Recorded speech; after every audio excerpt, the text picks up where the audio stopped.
श्री स्वामी समर्थ. गुरु म्हणजे नेमकं काय? नमस्कार मंडळींनो.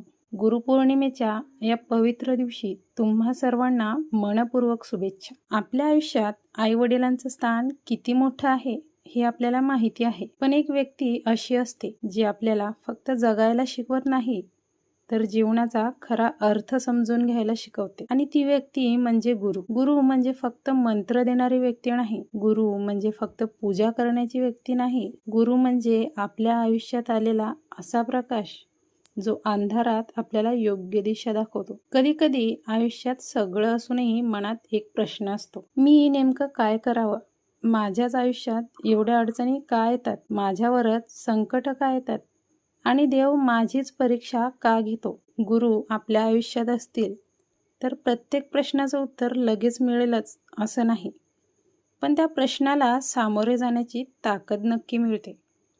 आणि म्हणूनच गुरु म्हणजे आपल्या आयुष्याचा आधार आहेत. गुरुपौर्णिमा हा फक्त एक सण नाही, हा दिवस आहे आपल्याला घडवणाऱ्या प्रत्येक व्यक्तीप्रती कृतज्ञता व्यक्त करण्याचा. ज्यांनी आपल्याला चांगलं वाईट समजावून सांगितलं, ज्यांनी आपल्या चुका दाखवल्या, ज्यांनी आपण हरलो असताना पुन्हा उभं राहायला शिकवलं, त्या प्रत्येक व्यक्तीमध्ये गुरुतत्व आहे. पण आपल्या भक्तीच्या मार्गावर गुरूंचं महत्त्व अजून वेगळं आहे. कारण भक्ती करताना अनेकदा आपण देवाकडे फक्त मागणं मागतो. माझं काम होऊ दे, माझी अडचण दूर होऊ दे, माझ्या घरात सुख येऊ दे. पण गुरु आपल्याला शिकवतात, फक्त परिस्थिती बदलण्याची प्रार्थना करू नकोस. परिस्थिती बदलली नाही, शांत राहण्याची शक्ती माग. हीच गुरुची शिकवण आहे. आणि स्वामी समर्थांच्या भक्तांसाठी तर गुरुचरण म्हणजे श्रद्धेचं स्थान आहे. भिवू नकोस, मी तुझ्या पाठीशी आहे. हे शब्द फक्त ऐकण्यासाठी नाहीत, तर संकटाच्या वेळी मनात उतरवण्यासाठी आहेत. कधी तुमच्या आयुष्यात अशी वेळ आली आहे का जेव्हा तुम्हाला वाटत होतं आता काहीच मार्ग उरलेला नाही, पण अचानक कुठून तरी मदत मिळाली, एखादी व्यक्ती योग्य वेळी भेटली, एखादा निर्णय अचानक योग्य ठरला. कधी कधी आपण त्याला योगायोग म्हणतो, पण भक्तांच्या दृष्टीने तो गुरुकृपेचा अनुभव असू शकतो.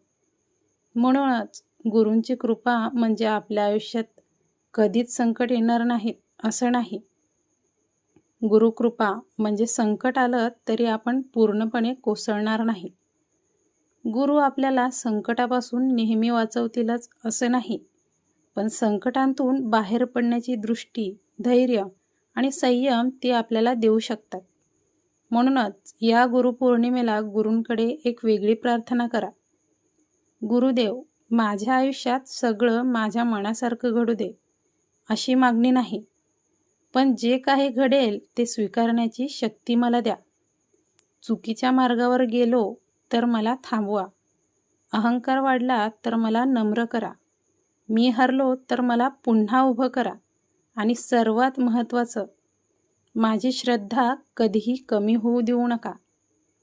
मंडळींनो, ही प्रार्थना मनापासून केली तर कदाचित आपल्याला जाणवेल, गुरूंकडे मागण्यापेक्षा गुरूंच्या शिकवणीनुसार जगणं अधिक महत्त्वाचं आहे.